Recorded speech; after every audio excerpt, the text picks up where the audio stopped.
國際上緊來看，法國一個11歲囡仔去互同學老爸性侵死亡。警方是有接到通報，不過攏講是證據不足，引起社會風波。有數千名民眾就街頭來抗議，要求司法部長愛針對全國7萬件類似案件，全部攏愛徹底調查。法國11歲查某囡仔莉安娜，互同學的老爸性侵遇害，屍體互人等佇個郊區的米倉，引起法國的民怨。車被大批民眾去到巴黎街仔頭，用拍撲愛的方式消除因心中對司法制度的不滿，也閣有對逝世安全的煩惱。Le monde y tourne un peu à l'envers, quoi.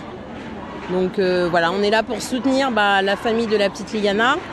Moi, ma fille, elle a le même âge, donc ça fait hyper mal au cœur.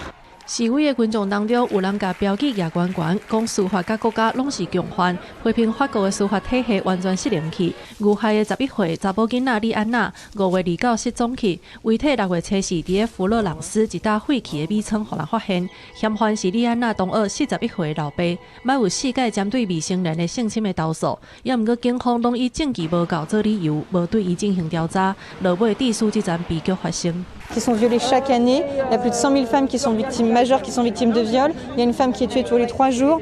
Donc en fait, on ne supporte plus l'idée que d'autres choses passent avant. En fait, il n'y a rien qui devrait passer avant le fait de régler ce problème. 這個案件已經讓法國總統馬克宏注意到，馬克宏坦白講，這是司法體制嚴重錯誤，完全無通去接受，民怨愈來愈嚴重。法國司法部車被宣布，在今年法國國慶日7月14進前，必須愛對全國7萬件類似的案件完成審查。Y a-t-il d'autres affaire Liada en France, c'est la question qu'on peut légitimement tous se poser et que je demande aux procureurs généraux, aux procureurs de se poser.